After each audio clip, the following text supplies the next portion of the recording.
Good morning to all. Today, as we commemorate World Day Against Child Labor, let us not merely observe, but rather answer the call to action it represents.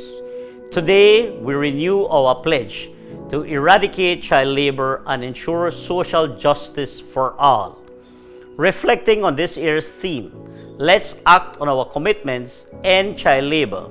We acknowledge the persistent global challenge posed by child labor. While Belize has taken steps in combating this issue, there remains much to be done. Our children deserve a childhood free from exploitation, with access to education and opportunities to realize their full potential. It is our duty as a nation to protect them and provide the necessary support to achieve these fundamental rights. Allow me to highlight some of the initiatives undertaken by the Labor Department to address this issue. First, I am pleased to announce Belize's membership in the Regional Initiative Latin America and the Caribbean Free of Child Labor. This collaborative effort, initiated on May 24, 2023, highlights our commitment to join forces with 31 other countries in combating child labor. Through this partnership, we are contributing resources and expertise to implement targeted interventions addressing the root causes of child labor. In collaboration with the National Commission for Families and Children, extensive education and sensitization sessions have been conducted in rural communities where child labor is most likely to occur and in high schools countrywide. These sessions have focused on educating students and communities about the importance of education and the dangers of child labor. To reinforce its commitment, the Labor Department spearheaded a child labor awareness and education campaign with support from the ILO. 19 high schools and thousands of students were provided with child labor education sessions. Furthermore, a student poster competition provided a dynamic platform for student engagement and advocacy. Students were tasked with creating posters and advocating for an end to child labor. The first place entry was displayed on billboards across Belize, increasing public awareness of this critical issue. Valentino Vernon Jr., a student from Toledo Community College, won the first prize, followed by Christy Isabella Aviles from Sacred Heart High School in second place, and James Mena from Ladyville Technical High School in third place. Additionally, in collaboration with students at Alvin L. Young Nazarene High School, an animated video was produced. The Labor Department has also signed memorandums of understanding with key associations in the sugar and citrus industries. These agreements aim to address child labor practices and achieve their elimination from these vital sectors.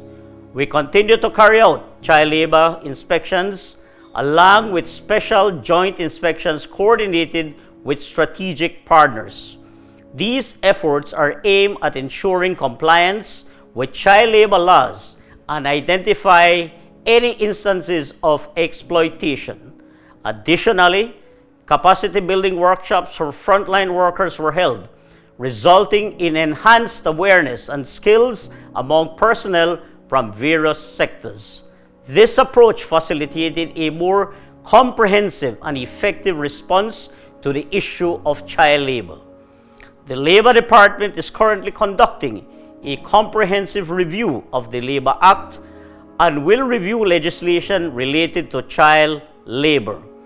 Key areas identified for urgent attention include defining light work, hazardous work, and the worst forms of child labor, along with increasing penalties for employing children and amending record-keeping regulations. The Ministry of Labor works closely with all our stakeholders, such as the Ministry of Human Development, National Committee for Families and Children, UNICEF, Police Department, ATIPS Committee, Child Development Foundation, and the National Labor Committee, among others, to implement the National Child Labor Policy and Strategy 2022-2025. Regarding education, the government's medium-term development strategy, in alignment with Plan Belize, has allocated an additional $4 million to expand the free education program to schools in the south side of Belize City and the Toledo district. This investment underscores Belize's dedication to providing access to quality education for all children, thereby reducing the likelihood of their involvement in child labor.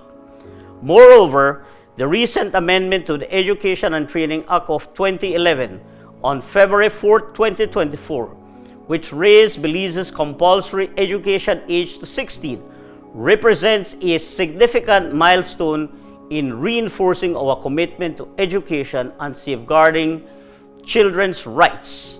By extending the period of compulsory education, we are ensuring that children have the opportunity to acquire knowledge and skills that will empower them to build better futures. As we acknowledge the progress made, we must also recognize the challenges that lie ahead. Child labor remains a complex issue requiring a concerted effort from all our stakeholders.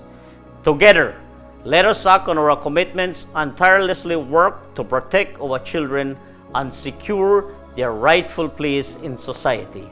I thank you.